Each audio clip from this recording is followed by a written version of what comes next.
actually. It's not a poem. It's called Spoken Word.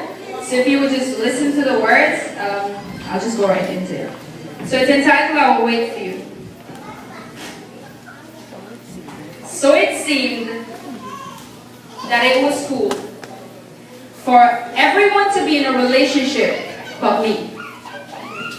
So I took matters into my own hands and ended up with him.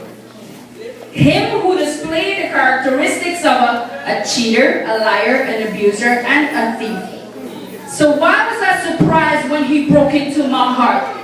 I called 911, but I was cardiac arrested for ending the betting because it was me who let him in, claiming we were just friends.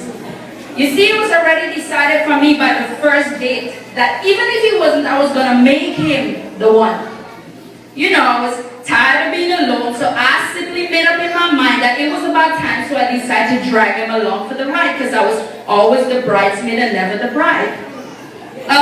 Virgin in the physical, but mentally just a grown woman in the corner, and he too was tired of the wait, so I was going to make him the one. He had a form of godliness, but not much. But hey, I can change him, so I'll take him. I mean, he's close enough. Ready to send out an order for a quarter, not knowing the value of its use to me. Order is so clogged with my will block his will from flowing through me. So I thank Christ that his blood pressure gave his heart an attack. That flat line, my obscure vision put me flat on my back. Through my ignorance he saw, through my sternum he saw that crack open my chest to transplant and spit the 110. A new heart and a renewed right spirit within. So now I fully understand, better yet I thoroughly comprehend how much I need to wait for you. You see, the bad thing is I knew he wasn't you from the beginning. Because in the beginning was the word, and he didn't even sound or shine like your son. Out of the abundance of the heart, the mouth speaking, all he could have whispered was sweet, empty nothings, which meant nothing. He could not even pray when I needed him to. Asking to fast would be absurd, but forget about being cleansed and washed with water through the word. But I know you. You were already praying for me. Even now that haven't met me, let me assure you I will wait for you. I will no longer date, socialize, or communicate with carbon copies of you to appease to my boredom or to quench my thirsty desire that I have for short-lived compliments from sorta kind. As you know, he's sorta kind of right, but sorta kind of wrong. His first name Luke, his last name Warm. I won't settle for false companionship. I won't even lay in embrace of his arms, attempting to find some closeness, but never felt so far apart because I just want to be held. Because all I gotta do is say, no more almost session of almost coming close, passing winks and buying drinks. I'm a flirt. Who flirts with the ideology of, can you tell me how much I could get away with this and still be saved? I mean, really, can you tell me how much I could get away with this and still be saved? No more. I will stay in my bed alone and write poems about how I'll wait for you. He wouldn't even come close. Our fingers wouldn't even interlock. We wouldn't exchange breath because I'm thoughts that I've saved in the Father. My Father God has only equipped you to open.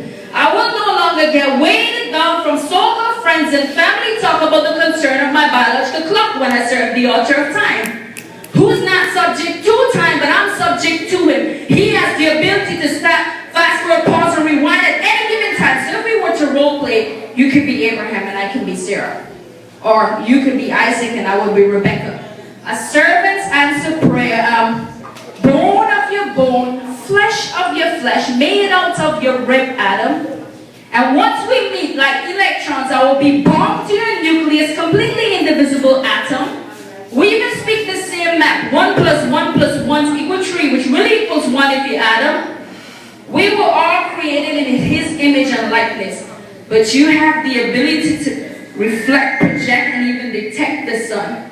So if I was to explain what you have to look like, you have to look like a star, a son of a sun. I will simply gain energy from the light that you shine on me. I will need you in order to complete my photosynthesis. I await your revelation, but once again from the Genesis, I will wait for you. And I will know you because when you speak, I will be reminded of Solomon's wisdom. Your ability to lead will remind me of Moses. Your faith will remind me of Abraham. Your confidence in God's word will remind me of Daniel. Your inspiration will remind me of Paul. Your heart for God will remind me of David. Your attention to details will remind me of Noah. Your integrity authority would remind me of Joseph. Your ability to abandon your own will remind me of the disciples. But your ability to love selflessly and unconditionally will remind me of Christ. And that will not need to identify you by any special Matthews or any special mark, because His word will be tatted all over your heart. And you will find me where the boldness of Esther meets the warm closeness of Ruth, where the hospitality of Lydia is aligned with the submission of Mary, which is engulfed to the tears of a praying Hannah. I will be the one drenched in Proverbs 31 waiting for you. But to my Father who's known me ever since I've been birthed into this earth, only if you see fit, I desire will above mine. So even if you call me to the life of singleness, my heart is content with you, the one who has sent. You are the greatest love story ever told, the greatest love ever known. You are forever my judge and I'm forever your witness, and I pray that I'm always found on a mission about my Father's business. I said, you're forever my judge and I'm forever your witness, and I pray that I'm always found on a mission about my Father's business. And that will always be yours, Lord, and I will always wait for you. More than a watchman, wait for the morning. More than a watchman, wait for the morning. I will wait.